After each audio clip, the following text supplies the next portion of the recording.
నమస్తే. ఆరు ఆచారి అసెంబ్లీ తెలంగాణ చౌరస్తా కల్వకుర్తి నియోజకవర్గానికి పోయినప్పుడు బీజేపీ అభ్యర్థి ఆచారి గారు చెప్పిన మాట. సో ఈసారి ఆరోసారి పోటీ చేస్తున్నా, నా పేరు ఆచారి, 6వ నెంబరు, ఈసారి అసెంబ్లీలో అడుగు పెట్టబోతున్నా, అన్నీ కలిసిపోయినాయి అని అన్నారు. పాపం చాలా ధీమాగా ఉండే, చాలా గట్టిగా మాట్లాడారు. కానీ ఏమైందో మొత్తానికి ఒక 5,000 ఓట్ల అతి స్వల్ప మెజారిటీతో ఆయన ఓడిపోవడం జరిగింది. దాదాపు ఇది ఆరోసారి. గత 5 సార్లు కూడా ఇదే పరిస్థితి. ఒకసారి 200 ఓట్లతోని, ఇట్లా చాలా తక్కువ మెజారిటీతో ఆయన ఓడిపోతూ ఉన్నారు. సో ప్రస్తుతం మీ ముందుకు తీసుకొచ్చిన, సో అంతే కాన్ఫిడెంట్గా ప్రజల మధ్య ఉన్నారా, లేదు కొంత డీలా పడ్డరా, నారాజు అయిపోయారా, ఎట్లున్నారని. సో ప్రస్తుతం నా ముందు ఆచార్య గారు ఉన్నారు. నమస్తే ఆచార్య గారు. నమస్తే. గట్టిగానే ఉన్నారు, బలంగానే ఉన్నారా? కొంచెం ఏమన్నా చాలా అంటే నర్వస్ ఫీల్డ్లోకి వెళ్ళిపోయారా ఆ క్షణాన? నర్వస్ ఏం కాలే, అంటే గెలుస్తామన్నటువంటి ఉత్సాహంతో ఉన్నాం కాబట్టి, ఓడిపోయినాం కదా అనేటువంటి కాస్త నిరుత్సాహం ఉంటుంది. ఏ రకంగా ఓడిపోయినాం అనేటువంటిది అంచనా బేరీజ్ చేసే సమయం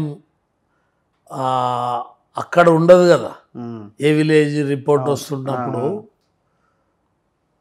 కొంత తేరుకొని ఆ ఓట్ల సరళిని ఆలోచన చేస్తే టీఆర్ఎస్ ఓట్లు కంప్లీట్గా తగ్గి అవి కాంగ్రెస్కి షిఫ్ట్ కావడం, దానివల్ల మేము ఇద్దరిని ఢీకొనలేకపోయినాం. కాంగ్రెస్ అభ్యర్థే 5 అభ్యర్థుల యొక్క కలయికనే కాంగ్రెస్ అభ్యర్థి ముందే. ఓకే.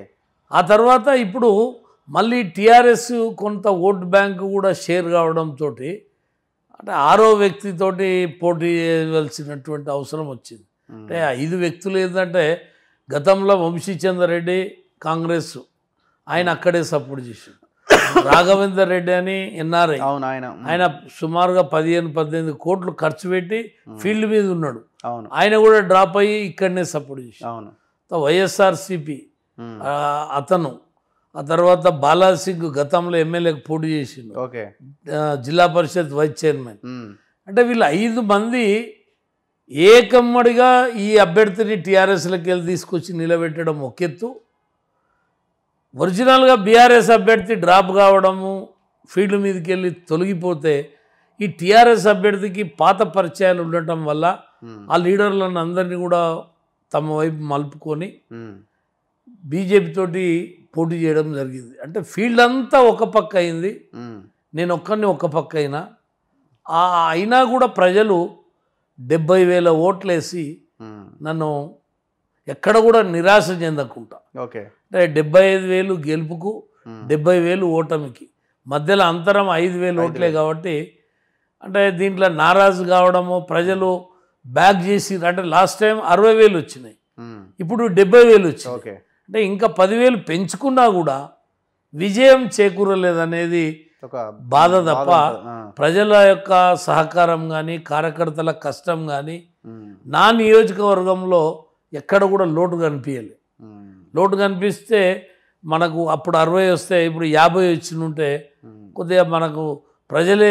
ఎందుకు బీఆర్ఎస్ అంత అనుకున్నంత స్థాయిలో ఓట్లు చీల్చలేకపోయింది? బీఆర్ఎస్ పార్టీ రాష్ట్రంలో వాళ్ళకు ఏ రకంగా అయితే వ్యతిరేకత ఉందో, ఇక్కడ డబల్ వ్యతిరేకత ఉంది. వ్యక్తి మీద వ్యతిరేకత ఉంది, పార్టీ మీద వ్యతిరేకత ఉంది. కాబట్టి ఇక్కడ 2 వ్యతిరేకలతోటి తను ముందే ఊహించుకొని ఓ 3-4 రోజుల ముందే ఫీల్డ్ నుంచి తప్పుకోవడం తప్పుకున్నాడు. టోటల్ లేడీగా వచ్చింది లేదు, అడిగింది లేదు. లాస్ట్ 3 డేస్ పాపం కార్యకర్తలు, ఆ టీఆర్ఎస్ అభిమానులు కష్టపడ్డ ఓట్లే ఆ 42,000 ఏమో వచ్చినాయి. ఓకే, అంతే.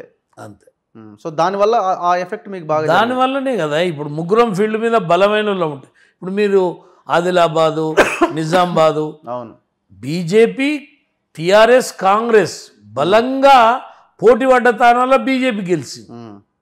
ఎక్కడైతే కాంగ్రెస్ బలహీనంగా ఉన్నా, టీఆర్ఎస్ బలహీనంగా ఉన్నా, అక్కడ బీఆర్ఎస్ గెలవడమో కాంగ్రెస్ గెలవడమో జరిగింది, కానీ బీజేపీ గెలవలే.